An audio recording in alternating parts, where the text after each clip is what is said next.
ఏడ చూసినా నీ బొమ్మలు పెట్టుకున్నావు. నీ బొమ్మలు మస్తుగా చూసినాం కనుక పిల్లలకి ఇంత అన్నం పెట్టు. అన్నం పెట్టే చేతనైతే లేదు నీకు. ఇవాళ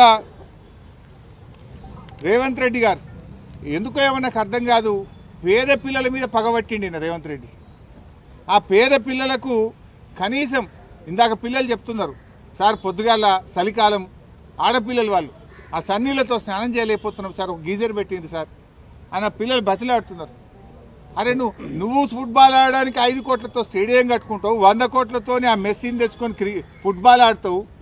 కనీసం మరి ఈ పిల్లలకి ఇంత వేడి నీళ్ళు వచ్చేటట్టు ఓ హీటర్ పెడితేంది, చలికాలం ఓ దుప్పట్లో బ్లాంకెట్లో షటర్లో ఇవ్వచ్చు కదా.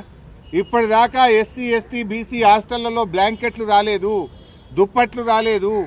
ఆడపిల్లలకు కూడా చన్నీళ్లతో చలికాలంలో 5 డిగ్రీ సెంటీగ్రేడ్లో ఇవాళ చలికాలం గిజగిజ వణికిపోతూ చన్నీళ్ళ స్నానం చేస్తున్నారు పిల్లలు. ఎందుకు పట్టించుకోవట్లేదు అని అడుగుతా ఉన్నా. ఈ పేద పిల్లలంటే నీకెందుకు చిన్న చూపు అని నేను అడుగుతా ఉన్నా. నీ పాలనలో ఈ 2 ఏళ్లలో 116 మంది పిల్లలు చనిపోయింది. పాము కాటు, కుక్క కాటు, ఎలుకలు కొరుకుడు, కరెంటు షాకులు కొట్టుడు, కలుషిత ఆహారం తిని 116 మంది పిల్లల్ని పొట్టన పెట్టుకున్నావు రేవంత్ రెడ్డి. ఇంకెంతమందిని చంపుతావు? 2 ఏళ్లలో 116 మందిని చంపినా కూడా నీకు ఇంకా కనునిప్పు అయితలేదా? చీమ గుట్టినట్టు అయితలేదా? ఇంకా పిల్లల మీద నీకు కనికరం రావడం లేదా? ఇప్పుడు ఒక తల్లి చెప్పింది నాకు లోపల, అమ్మ పేరు ముస్లిం అమ్మ, కేసీఆర్ సాబ్ ఉండగా ఇట్లా ఎప్పుడు కాలేదు సార్, ఆయన మా కోసం ఈ స్కూళ్ళు పెడితే మేము నమ్మి ఇలా జాయిన్ చేసినాం సార్, ఈ రేవంత్ రెడ్డి వచ్చినాక గిట్ల అవుతుంది అని ఒక తల్లి, ఒక అమ్మాయి తల్లి నాకు చెప్పుకుంటూ కేసీఆర్ని యాద్ చేసుకున్నది. ఆ రేవంత్ రెడ్డిని గట్టిగా అడుగుండ్రి సారు అని నాకు చెప్పింది. ఒక తల్లి చెప్పింది నాకు ఈరోజు. ఇంత దుర్మార్గంగా నీ పాలన ఉన్నది ఈరోజు. ఇవాళ నీది ఎంతసేపు కమిషన్ల గొప్పలే. నీది విద్యా కమిషన్ అని వేసినావు. ఓ విద్యా కమిషన్ పీక్తుంది పొడుస్తుంది, ఇక నేను మొత్తం మారుస్తాను. విద్యా కమిషన్ రిపోర్ట్ ఇచ్చి 1 ఏడాది అయింది. ఎక్కడ పోయింది? చెత్తబుట్టలు పడేసినావా? విద్యా కమిషన్ రిపోర్ట్ ఎందుకు అమలు చేయట్లేదో నువ్వు ప్రజలకు సమాధానం చెప్పాలని చెప్పి కూడా నేను ఈరోజు అడుగుతా ఉన్నా. ఉస్మానియా యూనివర్సిటీకి పోయిండు మొన్న రేవంత్ రెడ్డి. ఏం మాట్లాడిండు? పేదవాడి మనసు చదువుతా అంటుండు. పేదవాడి మనసు చదువు పనిచేస్తాను. మరి పిల్లల మనసు అర్థమైతలేదా నీకు?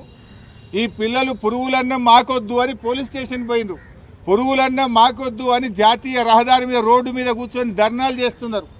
పురుగులన్నం తిని ఆసుపత్రుల పాలైతే ఈ పిల్లల మనసు నీకు చదువుతలేవా? నువ్వు కనబడతలేదా? నీకు వినబడతలేదా రేవంత్ రెడ్డి అని అడుగుతున్నా.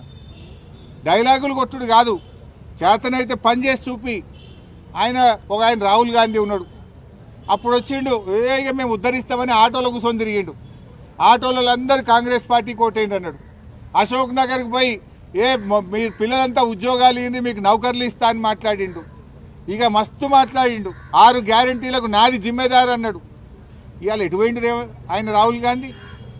ఇవాళ ఈ రాష్ట్రంలో దాదాపు 200-300 మంది రైతులు చనిపోతే రాహుల్ గాంధీ రాడు. ఈ రాష్ట్రంలో 160 మంది ఆటో డ్రైవర్లు చనిపోతే రాహుల్ గాంధీ రాడు.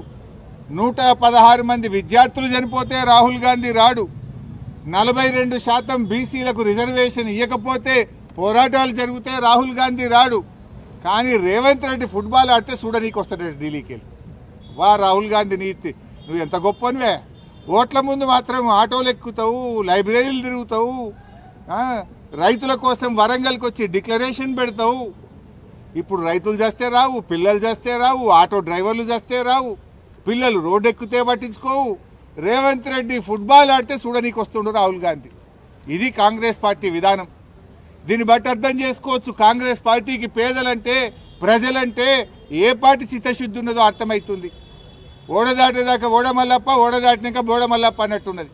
ఎలక్షన్ల ముందు అన్ని ఆటోలు ఎక్కిండ్రు, రైతుల చుట్టూ తిరిగిండ్రు, పిల్లల చుట్టూ తిరిగిండ్రు, కాళ్ళల్లో మొక్కిండ్రు, చేతులలో పట్టిండ్రు, హామీలు ఇచ్చిండ్రు, గ్యారంటీలు ఇచ్చిండ్రు, బాండ్ పేపర్లు ఇచ్చిండ్రు, ఫుల్ పేజ్ యాడ్లు ఇచ్చిండ్రు, టీవీల ముందు గొప్ప గొప్పగా అరచేతిలో వైకంఠం చూపించిండ్రు. గెలిచి 2 ఏళ్ళు అయింది. ప్రజల్ని ఇలా గుండెల మీద దంతా ఉన్నారు. ఎక్కడ ఎందుకు రాడు రాహుల్ గాంధీ? రాహుల్ గాంధీ నువ్వు రేవంత్ రెడ్డిని ఏమైందా నీ 2 లక్షల ఉద్యోగాలను ఎందుకు అడగవు? అవ్వా తాతకు 4000 పింఛన్ ఏమైందని ఎందుకు అడగవు? అక్కా చెల్లెలకు 2500 మహాలక్ష్మి గురించి ఎందుకు అడగవు? పిల్లలు గురుకుల పాఠశాలల్లో పాపం పురుగులన్నం తిని ఆగమైతుంటే అన్నం పెట్టే తెలివి లేదా రేవంత్ రెడ్డి అని అడగవా నువ్వు? ఆయన పిలుస్తాడట ఈయన ఉరికొస్తాడట. స్పెషల్ ఫ్లైట్లు.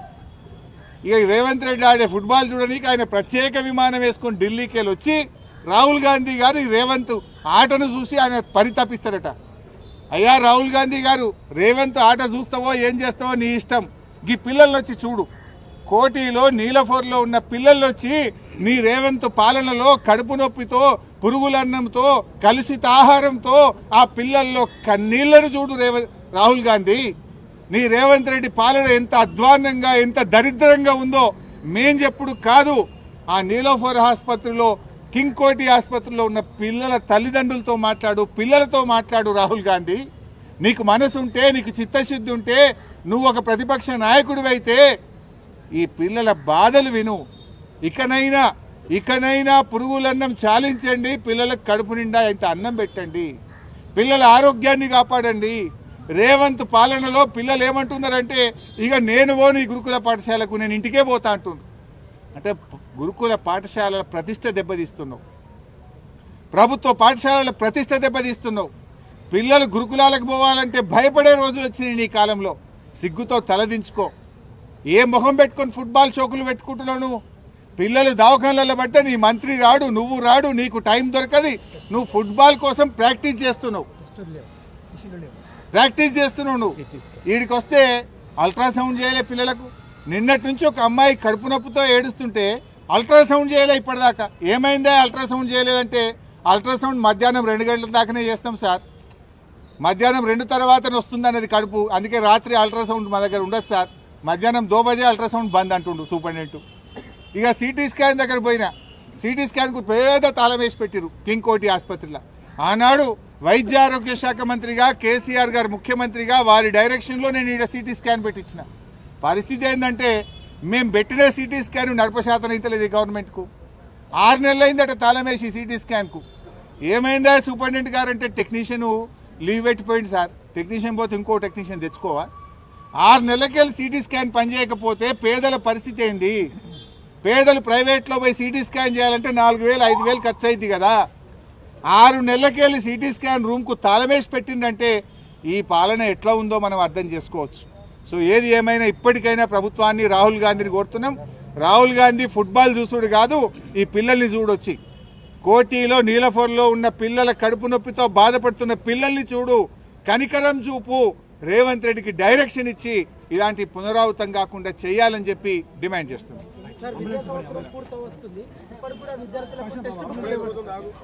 అంబులెన్స్ వచ్చిందని ఆపిన.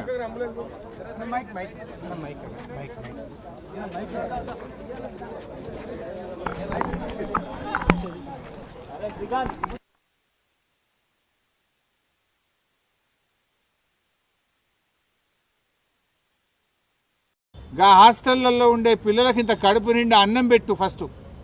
నువ్వు విజన్ 2047 తొక్కుతా పీకుతా అని పిచ్చకుంట్ల మాటలు మాట్లాడకు. పిల్లలకు ఇంత కడుపు నిండా అన్నం పెట్టే కార్యక్రమం చెయ్యి.